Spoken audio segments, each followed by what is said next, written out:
자, 주정부라고 하는 것이 연방국가에는 있고 단일국가에는 없는데 그게 어떤 차이가 있냐 하면은 미국 헌법을 보면 그 차이를 분명하게 우리가 확인할 수가 있습니다. 그래서 미국 헌법 그 10th Amendment 수정조항 10조에 보면 그것이 이제 명확하게 확인될 수가 있는데 이런 얘기예요. 헌법에 의해 지금 이 미국의 연방 헌법을 말하는 거죠. 헌법에 의해서 to the United States 연방 정부에게 위임되지 않은 그리고 뭡니까 헌법에 의해서 주정부에게 부여하는 것이 금지되지 않은 그러한 권한은 개개의 주정부와 주민들에게 유보된다 이런 얘기예요.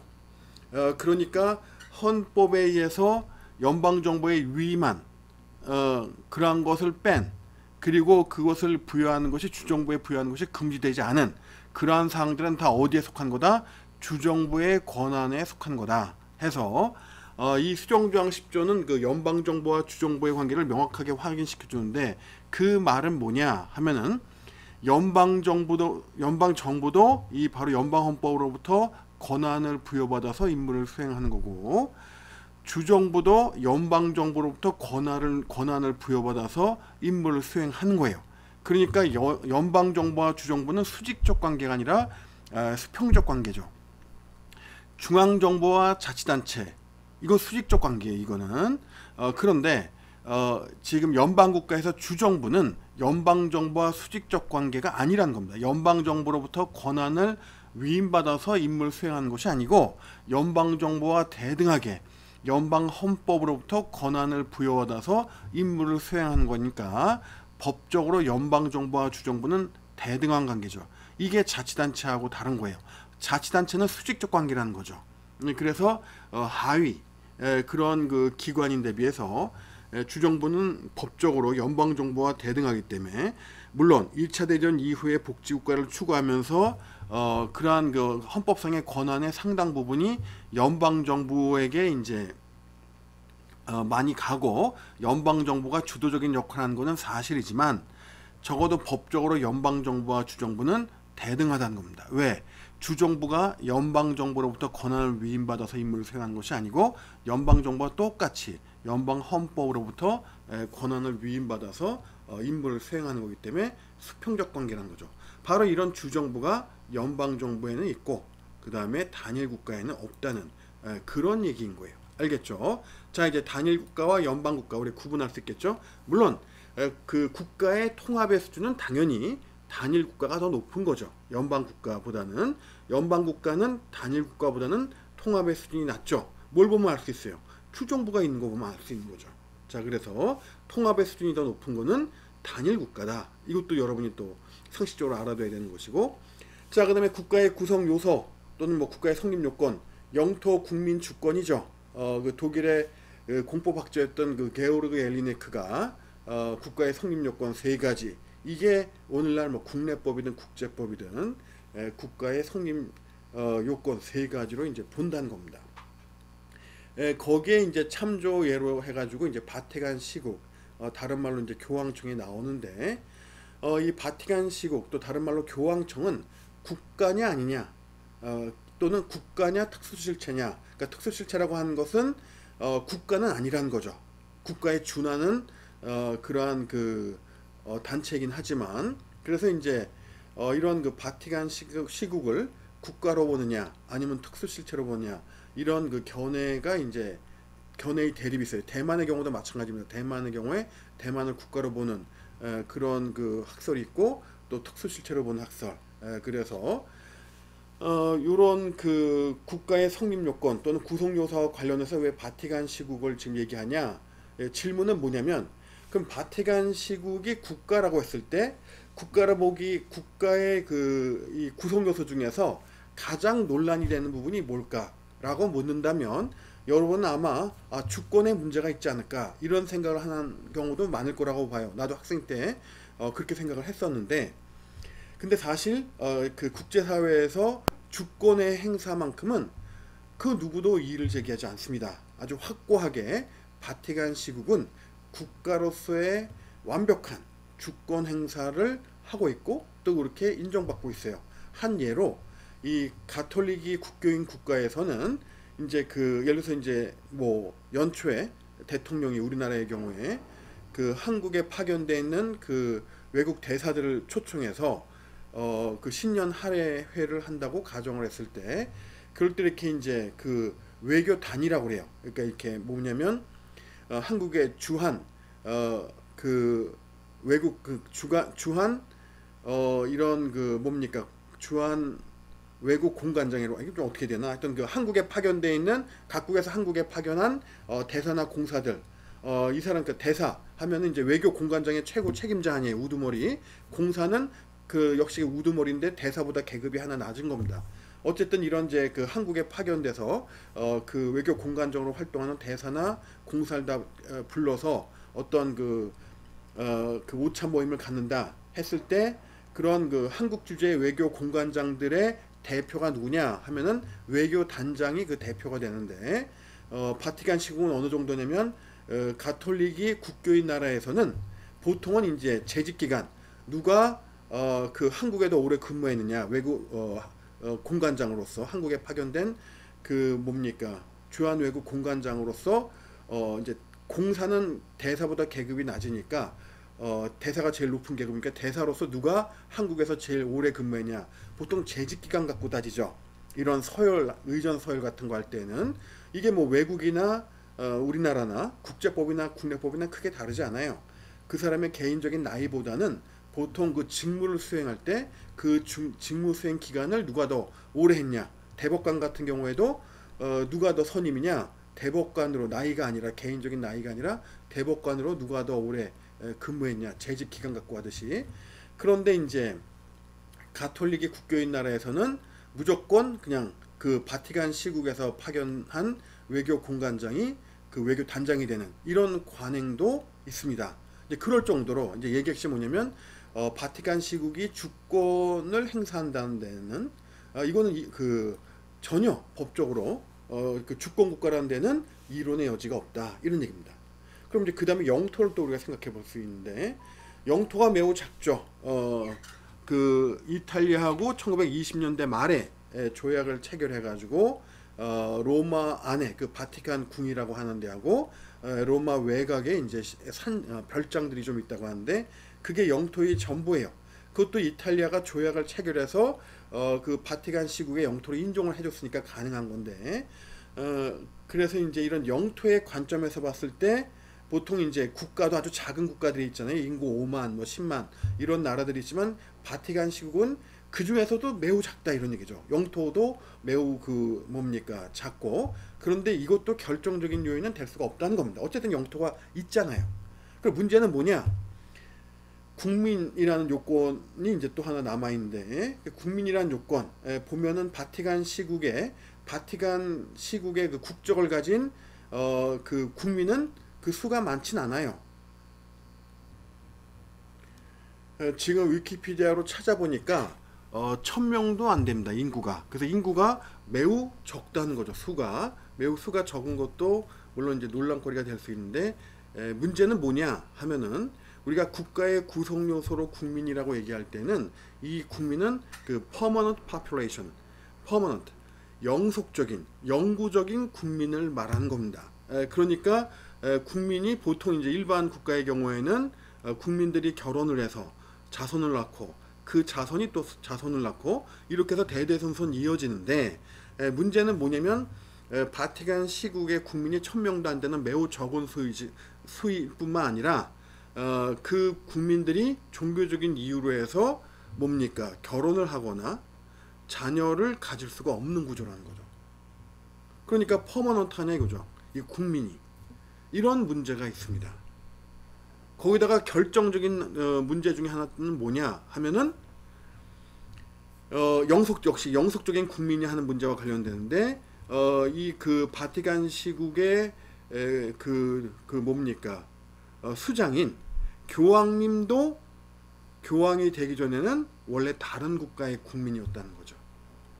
그러니까 바티칸 시국의 국민은 이 바티칸 그 교황청에 근무하게 되면서 여기에 국적을 취득해서 여기에 국민으로서 그 직무를 수행한 겁니다. 그러니까 원래는 다른 어떤 나라의 국민이었다가 바티칸 시국의 국민이 되는 거죠. 과연 이러한 국민을 우리가 보통 법에서 말하는 국가의 구성 요소로서의 그 permanent population의 요건을 충족한다고 볼 수 있겠나? 이것이 이제 문제가 된다는 거죠. 그러니까 바티칸 시국 같은 경우에는 국가의 구성 요소 3가지 중에서 가장 문제가 되는 것은 국민이다. 상대적으로 문제가 되지 않는 건 뭐냐? 주권을 보유하고 있다는 것은 뭐 이건 의문의 여지가 없다는 겁니다. 그래서 우리가 얼핏 생각하는 거랑 좀 다를 수가 있어요. 자, 그래서 이제 바티칸 시국을 한 예를 해가지고 우리가 국가의 구성 요소가 어떤 의미를 갖는지를 그 정리해 봤고요. 자, 그 다음에 이제 마지막으로 하나 더 얘기할 것은 뭐냐 하면은 우리나라가 이제 분단국이죠. Divided States. 영어로는 이렇게 얘기하는데 대한민국이 그 지구상의 그 남은 정말 그 얼마 안 되는 분단국 중에 하나라는 겁니다.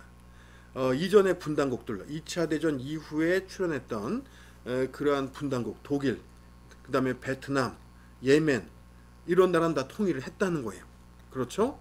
그래서 지금 남아있는 거는 우리 대한민국하고 또 하나가 이제 중국 같은 경우에도 중국은 대만을 별개의 국가로 인정하지 않고 중국의 일부로 보기 때문에 그러니까 이제 법적으로는 이제 중국도 분명히 분단국이 맞습니다. 왜냐하면 비록 그 국력의 차이가 현저하게 나지만 어쨌든 간에 이제 한 국가 내에 2개 이상의 체제가 존재하는 거니까.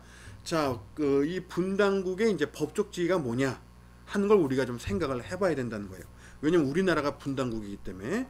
특히 대한민국의 입장에서 북한이 뭐냐 이러니 북한이 국가냐 아니냐 대한민국의 입장에서. 자, 그래서 이제 그거를 좀 따져봐야 되는데, 자, 우리 헌법 3조에는 영토 조항이 있고 그 다음에 4조에는 통일 조항이 있어요. 일단 그 규정부터 좀 보도록 하겠습니다. 자, 헌법 3조 이렇게 되어 있죠. 대한민국의 영토는 한반도와 그 부속도서로 한다 이렇게 되어 있고, 통일 조항은 4조 이어서 대한민국은 통일을 지향하며 자유민주적 기본질서에 입각한 평화적 통일정책을 수립하고 이를 추진한다 해서 우리 헌법 3조에는 영토조항, 4조에는 이제 통일조항이 있고, 이 영토조항은 재헌헌법 이래 조문의 위치만 한 번 바뀌었고 그 내용은 한 번도 손을 댄 적이 없어요. 그 다음에 이 통일조항은 9차 개헌 때, 즉 현행 헌법으로 개정을 할 때 처음 도입된 규정입니다. 그러니까 그 규정의 역사에 있어서 이 3조하고 4조는 이제 비교가 안 되는 거죠. 3조는 재헌헌법 때부터 있었던 내용이고 전혀 그 내용에 손을 댄 적이 없고, 4조는 이제 9차 개헌, 가장 최근의 개헌에서 처음 도입된 규정이니까. 그런데 이제 이 영토 조항을 보면 뭐냐 하면은 대한민국의 영토가 한반도와 그 부속도서라는 겁니다. 그럼 우리가 이제 현실적인 상황을 생각을 해보면 휴전선 이북에는 대한민국 정부의 통치권이 미치지 않아요. 그렇죠? 이건 뭔가 그래서 분단국인 겁니다. 알겠습니까? 분단국이라고 하는 것은 한 국가 내에 그 2개 이상의 체제가 존재를 하는 거예요. 그리고 서로가 자신만이 그러한 국가의 이제 합법적인 정부라고 주장을 하는 거죠. 그래서 이제 그 우리나라는 이제 헌법 3조에 그러한 그 분단국이 가장 그 토대가 되는 그 규정이 3조에 나온 거고, 북한도 뭐 그런 입장에서 다르지 않죠. 그러니까 이제 우리 입장에서는 북한은 국가가 아닌 거죠. 북한의 입장에서도 이제 우리 대한민국을 이제 국가로 보지 않는 겁니다. 다만 여러분이 최근 뉴스에서 들어서 알겠지만 작년 말에 현 북한 김정은 체제에서는 이제 국가 대 국가의 관계로 보기 시작했어요. 그러니까 북한의 이제 종전의 입장을 이제 바꾼 겁니다. 북한은. 그렇지만 우리나라는 그 기존의 입장에 아무런 변화가 없죠. 그리고 잊지 말아야 할 것은 우리가 북한을 국가로 인정하고 싶어도 인정할 수가 없다는 겁니다. 왜? 헌법 3조에 뭐라고 돼 있어요? 대한민국의 영토는 한반도와 그 부속도서로 한다 라고 규정되어 있기 때문에 대통령이라 하더라도 북한을 또 하나의 한반도에 존재하는 국가로 인정할 권한은 없다는 겁니다. 물론 헌법 3조를 개정하면은 또 달라질 수 있겠죠. 근데 여기서 이제 우리가 헌법 3조를 개정하는 것이 바람직하냐, 이거에 대해서 생각하기 위해서 겸사겸사 지금 이 얘기를 하는 겁니다. 자, 여기서 이제 보면은 이제 뭐냐면은 옛날에 그 할슈타인 원칙, 뭐 옛날이 아니라 뭐 지금도 이 개념, 그러니까 이제 이게 그 할슈타인 원칙이라는 게 있어요. 이게 뭐냐면 그 분단 독일에서 옛날에 그러니까 동독하고 서독 있을 때 아데나워 정부에서, 서독의 아데나워 정부에서 당시에 아데나워 수상은 외교부 장관을 겸했어요. 그런 상황에서 외교부 장관을 수상에 겸하니까 그 다음으로 실질적으로 외교부의 수장의 역할을 했던, 그러니까 외교부의 1인자 역할을 했던 수상 다음으로 수상이 외교부 장관을 했으니까 그 다음으로 실질적인 외교부의 1인자였던 사람이 바로 이제 할슈타인인 겁니다. 이 할슈타인이 1955년에 동독 관련해서 서독 정부의 어떤 정책을 표명을 하는데 그게 바로 이제 할슈타인 원칙인 거예요. 이 내용은 뭐냐 하면은 예외가 있어요. 소련을 제외하고 동독하고 수교하고 있는 정부와 우리 서독 정부는 수교하지 않는다. 그리고 우리 서독하고 수교하고 있는 정부들도 동독하고 수교하지 말아라, 이런 얘기예요. 이 원칙을 천명을 하고, 그리고는 이제 1960년대 초에 독일의 정부가 바뀌면서 이 원칙이 폐기가 됩니다. 그러니까 독일은 1960년대 초에 이 원칙이 폐기가 되죠. 우리나라는 이 원칙이 언제까지 이어지냐 하면은 1973년 박정희 대통령이 6.23 선언을 할 때까지는, 그 전까지는 우리나라도 할슈타인 원칙을 고수했던 거예요. 그래서 뭐냐, 우리 대한민국 정부하고 수교하고 있는 나라들은 북한하고 수교하지 말라, 그리고 북한하고 수교하고 있는 국가하고는 우리 수교하지 않는다, 이 얘기입니다. 알겠습니까? 그러니까 이 입장을 지금도 폐기하지 않는 나라가 중국이죠. 왜냐, 중국은 뭐냐면 우리는 대만하고 수교하고 있는 국가하고는 수교하지 않는다. 그러니까 우리 중국하고 수교하려면 대만하고 단교를 해야 된다. 왜? 대만을 그 중국 영토 일부로 보기 때문에 이런 거하고 연결이 되는 거죠. 그래서 말하자면 중국은 지금도 이 할슈타인 원칙을 고수하는 거예요. 그래서 우리나라도 전에 대만과 외교 관계를 유지하고 있다가 그 중국하고 수교하게 되면서 그 직전에 대만하고 단교를 하게 된 거죠. 자, 이게 또 뭐냐 하면 중국의 대표권 문제하고도 연결이 되는 건데, 자, 지금 그 중국의 대사관이 어디에 있냐 하면은 이제 서울의 명동에 있어요. 명동에. 그런데 그 지금 현재 중국 대사관으로서는 그 부지와 건물이 원래 옛날에는 대만의 그 뭡니까, 대만 대사관의 부지와 건물이었던 거예요. 근데 지금은 중국이 쓰죠. 그게 왜 그러냐 하면 이런 겁니다. 그 명동에 있는 대사관 부지와 건물은 차이나, 중국이라는 국가의 소유예요.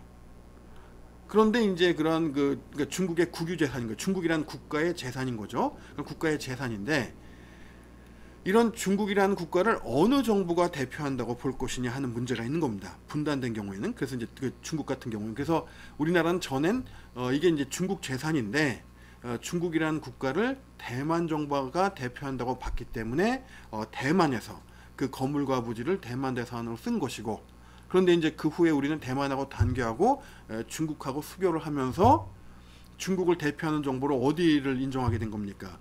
본토에 있는 공산당 정부를 인정하게 된 거죠. 그러니까 명동에 있는 대사관 부지와 건물도 누구 거예요? 예나 지금이나 중국 건데 중국하고 수교하면서 이제 대한민국 정부는 중국이라는 국가를 대표하는 정부로 본토의 공산당 정부를 인정을 한 거니까 그러한 그 부지와 건물에 대한 소유권 또는 그 사용권이 어디로 가게 되는 겁니까? 본토에 있는 공산당 정부가 가지게 되는 거예요. 그래서 이제 그런 게 바로 중국의 대표권 문제고, 조금 있다가 또 유엔 총회의 결의문을 보면서 얼마나 이제 국제사회가 냉엄한지 이제 그런 것도 좀 함께 보겠습니다. 자, 일단 그래서 이제 우리나라는 이제 1973년에 이제 비로소 이러한 그 할슈타인 원칙을 폐기하고, 그리고 그 이후 지금까지 우리의 일관된 통일 외교 정책은 뭡니까? 그 지금 얘기하려는 이제 요런 얘기예요. 자, 그래서 우선 1973년 박정희 대통령의 6.23 선언에 대한 내용을 좀 보도록 하겠습니다. 자, 그래서 그 보면은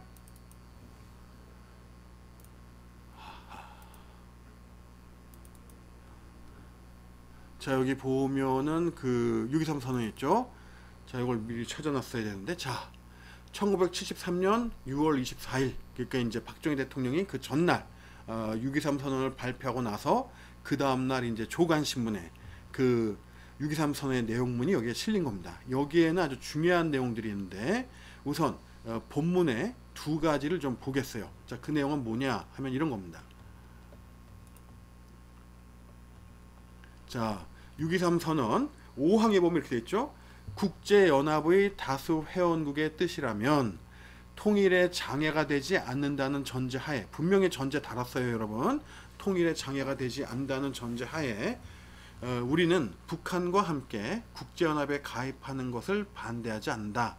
바로 이 6.23 선언에서 이제 남북한 유엔 동시가입을 지지하는 그런 내용이 그 뭡니까 들어가게 되는 겁니다. 그러니까 이때 이후로 이제 우리나라는 이제 북한과 유엔 동시가입하는 이런 방향으로 이제 그 방향을 좀 바꿨다고 볼 수가 있겠죠. 그 전까지는 이제 뭐 동시가입 아니고 그냥 대한민국 정부 가입하려고 그랬는데, 이제 번번이 유엔에 가입하려면 안전보장이사회의 권고가 있어야 되는데, 이때 상임이사국의 거부권이 적용이 돼요. 그러니까 이제 우리가 단독으로 가입 신청하면 소련 이나 이제 소련 뭐 또 이후에 또 중국이 이제 반대를 한 거고, 또 북한이 단독으로 가입하려고 할 땐 또 미국이나 이런 이제 뭡니까 한국의 그 우방국들이 또 그걸 이제 받아들이지 않는 거죠. 그러니까 이제 우리는 너무나도 국제연합에 가입하고 싶은데 이 단독 가입은 그 전에 많은 시도를 했지만 이게 현실적으로 불가하다, 이렇게 이제 결론을 내린 거죠. 따라서 현실적으로 유엔에 가입하기 위해서는 남북한 동시가입을 지지하는 방법, 그러니까 남북한 동시가입밖에 이제 방법이 없다고 본 겁니다. 그 전에 많은 이제 그 뭡니까 그 반대에 부딪혔었기 때문에, 그래서 가입이 안 됐기 때문에. 그래서 그렇지만 여기 전제를 달았잖아요. 그렇지만 통일에 장애가 되지 않는다는 전제에서 남북한 유엔 동시가입을 지지한다. 그래서 요 내용이 이제 중요한 내용 중에 하나고, 6항도 또 중요해요. 뭐 다른 것도 중요하지만 6항, 대한민국은 호혜 평등의 원칙하에 모든 국가의 문호를 개방할 것이며, 모든 국가예요. 이념과 체제를 같이 하는 국가에만 개방하는 것이 아니고 이제는 모든 국가의 문호를 개방할 것이며, 우리와 이념과 체제를 달리하는, 나오죠? 이념과 체제를 달리하는 국가들도 우리에게 문호를 그 개방할 것을 촉구한다. 바로 할슈타인 원칙을 6항에서 폐기한 겁니다. 폐기를 공식 선언한 거예요. 그래서 남북한 교차 승인을 우리가 이제 지지하는, 그래서 이제 우리하고 수교하고 있는 국가라고 하더라도 얼마든지 북한하고 수교하고 북한과 수교하고 있는 국가들도 우리가 이제 수교하겠다, 이런 얘기죠. 그래서 이제 6항에서 이제 할슈타인 원칙 폐기를 분명하게 선언하고, 그래서 이제 이러한 중요한 내용이 6.23 선언에 들어가 있고, 이 6.23 선언 이후에 우리의 통일 외교 정책은 이제 일관되게 이런 방향으로 이어져 온 겁니다. 그런데 이제 북한은 작년 말에 이제 그러니까 요거는 조금 요거랑 좀 거리가 있는 건데, 그러니까 국가 대 그러니까 이제 북한, 그러니까 국가 대 국가의 관계로 이제 더 이상 분단국이 아니다, 뭐 이런 식으로 이런 접근법을 이제 펴고 있는 거죠. 자, 그래서 그 요 규정 그 5항 6항 요게 이제 중요하고, 근데 이것만 중요한 게 아니에요. 이 본문 끝나고 이어지는 요 문장 때문에 우리가 지금 보는 겁니다. 이어서 말미에 뭐라고 그랬냐 하면은, 본문 지나고 나서 여기 있죠. 나는 이상에서 밝힌 정책 중 대북한 관계 사항은 통일이, 여기 잘 봐요, 통일이 성취될 때까지 과도적 기간 중에 잠정 조치로서 이는 결코 우리가 북한을 국가로 인정하는 것이 아님을 분명히 하여 둡니다. 그러니까 일관되게 뭐냐면, 우리가 이러한 그 할슈타인 원칙 폐기를 선언하고 남북한 국가만이 가입할 수 있는 유엔에 남북한 동시가입을 지지하고, 그렇지만 북한을 국가로 보는 게 아니라는 겁니다. 우리는 이건 일관되는 거예요. 그 전이나 지금이나 그래서 결코 국가로 인정하는 것이 아니고 현재의 남북한 관계는 뭐냐 하면은 통일이 이루어질 때까지 그때까지의 과도적인 어떤 잠정 조치로서 이러한 조치들이 이제 이루어지는 거다 이런 얘기죠. 자, 그래서 분명하게 남북한 관계가 어떤 건지를 여기서 밝히고 있는 거예요. 자, 이게 73년이죠. 그 전에 72년도에 남북 공동 성명이 채택이 되고 그 다음에 이제 6.23 선언이 이루어진 겁니다. 그런데 이제 한반도에서는 오히려 이제 이 이후에 대화가 이제 단절되고 다시 또 그 20년 가까운 기간 동안 뭡니까 그 대화 없이 그냥 대립 관계를 이제 유지해 오죠. 그러다가 어느 시기 바로 이제 소련 체제가 붕괴되면서 즉 1990년대에 들어오면서 남북 간에 다시 이제 그 대화의 분위기가 조성이 된 겁니다. 그러니까 이 정치학자가 얘기를 하는데 어떤 점을 지적을 하냐면 이런 거예요. 북한은 자신들이 상당히 입지가 좁아질 때, 상당히 이제 그 어려워질 때, 이럴 때 대화에 나선다는 거예요. 근데 그 말이 일리가 있는 것이 지금 여러분이 보다시피 1970년대 초, 1990년대 초 다 뭡니까? 동서 동서 냉전 체제가 완화되는 데탕트 시대, 긴장 완화의 시대가 전개가 되고 어느 경우든 절대적으로 북한을 지지하던 소련이나 중국의 뭡니까 지원이 약화될 때 왜냐 90년대 초에는 어떻게 됐어요? 1991년 말에 소련은 사라졌어요. 잘하든 못하든 동서가 대립할 때에는 자신의 동맹국들을 지지하지 않을 수가 없는 겁니다. 그런데 이제 대립 관계를 청산하고 서로 대화 협력으로 국제사회가 나아가니까 오히려 북한은 입지가 좁아지는 거예요.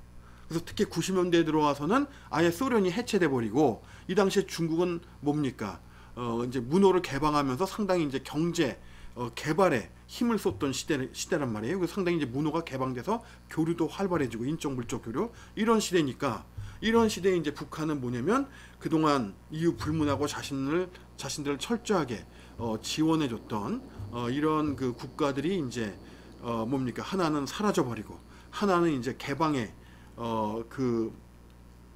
개방의 어떤 시대로 나아가 버리니까 상당히 이제 고립되고 어떻게 해야 될지 상당히 좀 모르는 위기에 이런 처하니까 오히려 이제 그때 대화로 나오는 면이 있다 이런 이제 지적을 한다는 거죠. 정치학자들은. 자, 그래서 이제 뭐냐면은 그래서 90년대 다시 이제 뭡니까 독일이 그러니까 그 독일이 통일되고 그다음에 소련은 해체되고 이런 상황에서 남북한 간에 이제 90년대에 들어서 대화의 물꼬가 튼 거예요. 그래서 그 남북한 대화에서 대화를 통해서 이루어졌던 중요한 성과 중에 하나가 바로 뭐냐 하면은 남북 기본합의서의 채택입니다. 그래서 이 남북 기본합의서는 이건 조약이 아니에요, 여러분. 법적 구속력이 없는 정치적 합의입니다. 그래서 이제 물론 정치적 합의도 중요하죠. 다만 이제 법적 구속력이 없다는 거고. 그런데 이 뭡니까 이 남북 기본합의서 워낙 담고 있는 내용들이 중요한 내용들이어서 그리고 이제 뭐냐면 남북 기본 합의서 정식 명칭은 남북 사이의 화해와 불가침 및 교류 협력에 관한 합의서인데 이 합의서가 비록 그 정치적 합의 신사협정이지만 여기에는 또 법적으로 효력이 있는 이런 것들이 또 있다는 겁니다. 그래서 그 내용을 볼 텐데 어떤 것이 이제 국제법적 효력을 우리가 논의해 볼 수 있냐면 바로 이거예요. 우리가 6.23 선언의 그 본문 다음에 그 다음 문장에서 봤던 것처럼 이겁니다. 여기서는 그 남북한 관계를 역시 여기서도 남북한 관계에 대해서 언급하고 있는데 뭐라고 되어 있습니까? 쌍방 사이의 관계가 나라와 나라 사이의 관계가 아닌 그 다음에 통일을 지향하는 과정에서 잠정적으로 형성되는 특수관계라는 것을 인정하고 이건 상호 합의한 거예요. 이거는 그러니까 이거는 이제 그 국제법에 이제 승인이라는 그런 그 테마가 있는데 이 법적 승인을 우리가 확인할 수 있는 거죠.